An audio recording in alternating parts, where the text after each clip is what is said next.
Hi, my name is Sophia Brandon. I chose the speech on page 61 by Malcolm X. I'm gonna read his biography and then we will go from there. Malcolm X was born as Malcolm Little on May 19, 1925 in Omaha, Nebraska. He was the fourth of 8 children born to Lucy and Otto Little. His father was civil rights activist, and because of that, the family faced harassment, and their house was burned down to ground.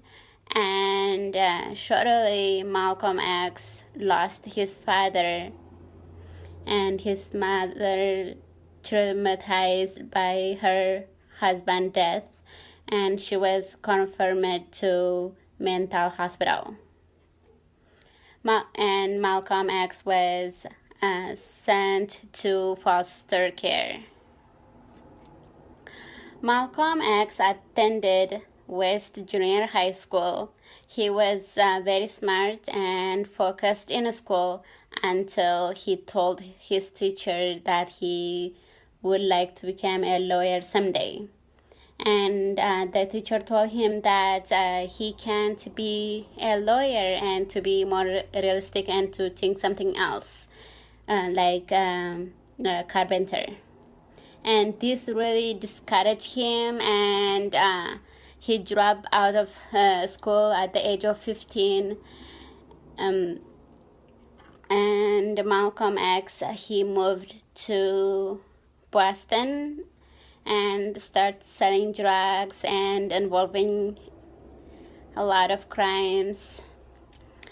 In 1946, Malcolm X arrested for larceny and sentenced 10 years in prison. However, Malcolm X read a lot of books and articles when he was in prison and learned a lot about himself, about society. He also converted to Muslim when he was in prison. In 1952, Malcolm X released from prison, and he changed his name from Malcolm Little to Malcolm X. X as symbolizing a name of African ancestor. Malcolm later started working with the leader of Muslim nation, Elijah Muhammad, and Malcolm X became the minister of Temple number 7 in Harlem and Temple number 11 in Boston. In short period of time, the nation of Muslim grew from 400 to 40,000 because of his great influence. And Malcolm X was leading the voice of radicalized wing of civil rights. Malcolm X was American revolutionary, and he spoke for Nation of Islam and fought and teach civil rights. The speech was written in around 1963. In his speech, Malcolm X encouraged people to self-defense and to fight back by any means necessary. That included physical fights. And he was saying that there is no reason not to self-defense, and he believed that there is no such thing, non-violence, when people being sent to another country and fought in war. And Malcolm X traveled to North Africa and Middle East and converted to traditional Muslim, and the trip helped him spiritually and politically. When he returned to America, he felt everyone was like his brother and sister, and he was less anger and more peaceful. Malcolm X was killed on February 21st, 1965, shot by 3 gunmen. In the struggle for racial equality, not all Black people accepted Martin Luther King Jr.'s message of love and nonviolence. Soon after 1963 March on Washington, in which King spoke of his dream, 4 girls were killed in bombing of a Birmingham church.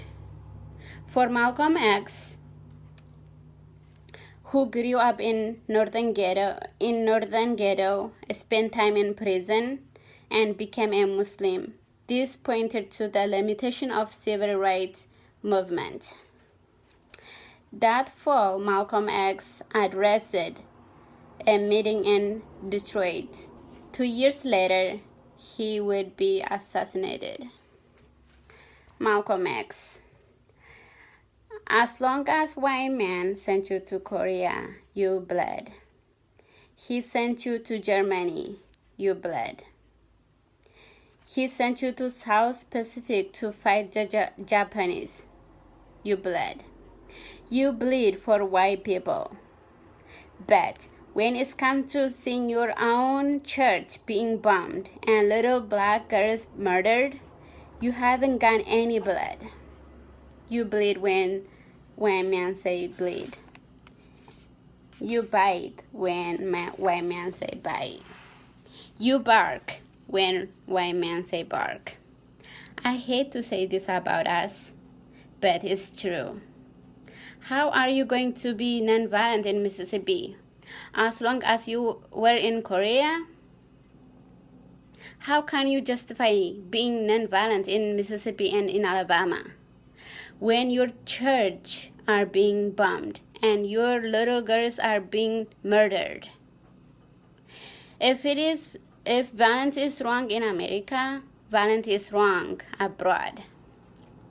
If it is wrong to be violent defending Black women, Black children, Black babies, Black men, then it is wrong for America to draft us and make us violent abroad in defense of her. And it is right for America to draft us and teach us how to be violent in defense of her. Then it is right for you and me to do whatever necessary to defend our own people right here in this country. Right at that time, Birmingham had exploded. That's when Kennedy sent in troops down the Birmingham. After that, Kennedy got on the television and said, "This is a moral issue." That's when he said he was going to put out a civil rights bill. And when he mentioned civil rights bill and the Southern crackers started talking about how they were going to boycott or filibuster it, then the Negroes start talking about what?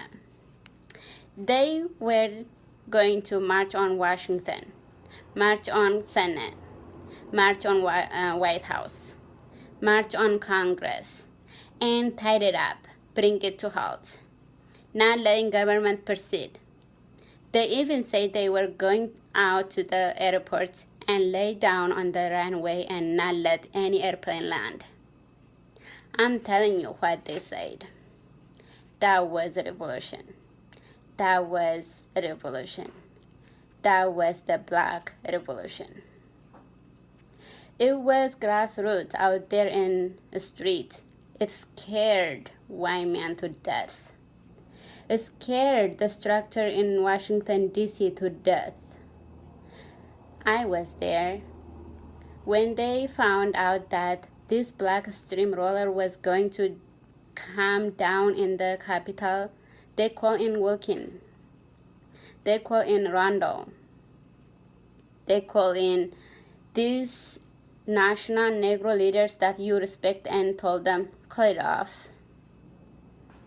Kennedy said, look, you are letting this thing go too far. And old Tom said, boss, I can't stop it because I didn't start it. I'm telling you what they said. They said, I'm not even in it, much less at the head of it. They said, these Negroes are doing things on their own. Thank you very much.